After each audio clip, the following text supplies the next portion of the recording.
શ્રી કૃષ્ણ મિત્રો, આજે આપણે બનાવશું કેરીની કટકીનું અથાણ તડકા છાયાનું. તો પેલા કેરી ધોઈ લીધી છે અને હવે નહીં આપણે છાલ ઉતારી નાખશું. આ રીતે બધી કેરીને બીટિયા કાઢીને છાલ ઉતારી દઈશું. આ રીતે આપણે બધી કેરીની છાલ ઉતારી લઈને પછી એની ઝીણી ઝીણી કટકી કરવાની છે.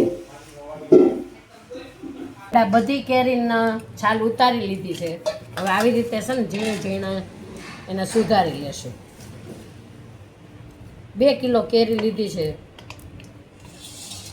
આ રીતે કટકી કરી લેવાની છે ઝીણી ઝીણી.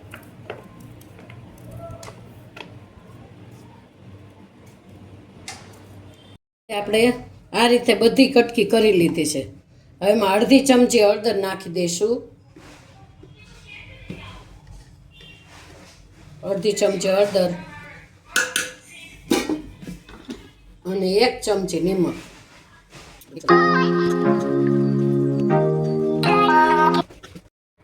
આપણે 2 કિલો કેરી લીધી હતી અને આ 2 કિલો ખાંડ.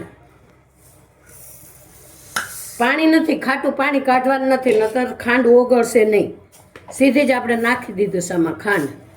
આ રીતે મિક્સ કરીને આખી રાત રાખી દેવાનું છે. પછી કાલે તડકે મૂકશું. સવારે મિક્સ કરી લેવાનું. આ રીતે જેટલી કેરી હોય એટલી જ ખાંડ નાખવાની સામે સામે. ખાટું પાણી કાઢવાનું નથી, નતર ઓગળશે નહીં ખાંડ. મિક્સ થઈ ગઈ છે ખાંડ. હવે આને આપણે એમને સવાર લગી ઢાંકીને રાખી દેવાનું છે. સવારે તડકે મૂકશું આપણે. સાંજે ખાંડ ઓગળવા મૂકી દીધી તો ઓગળી ગઈ છે. હવે આપણે હલાવીને અને કપડું બાંધી અને તડકે 8 દિવસ મૂકવાનું છે. સાંજે હલાવી નાખવાનું ડેઈલી. અને બાંધીને તડકે મૂકે ને અહીંયા ચોકનો લીટો કરી દેવાનો એટલે કીડિયું ન ચડે. લક્ષ્મણ રેખા આવે ને એ.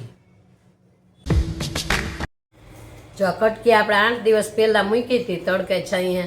8 દિવસમાં જો સરસ અથાણું થઈ ગયું છે એકદમ ચાસણી.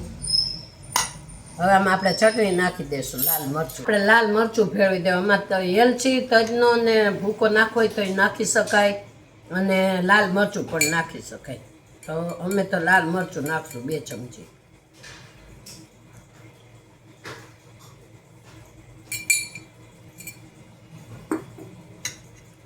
મિક્સ કરી દો. પછી આ બરણીમાં ભરી લેવાનું છે.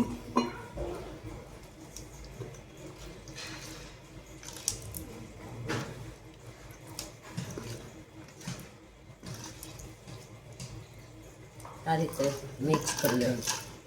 એકદમ જો લોચા જેવું એકદમ સરસ મસ્ત અથાણું થઈ ગયું છે આપણું રેડી.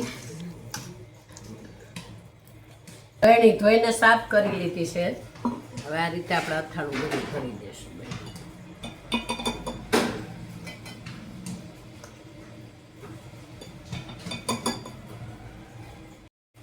આપણે આ 12 મહિના એવું ને એવું અથાણું રહેશે. કાંઈ ફૂગે નહીં વળે અને ખરાબે નહીં થાય. અથાણું ભરી લીધું છે. આ રીતે આપણે કાગળ મૂકીએ અને પેક કરી લેવાનું, કીડિયું ન ચડે. તો તૈયાર છે આપણું અથાણું.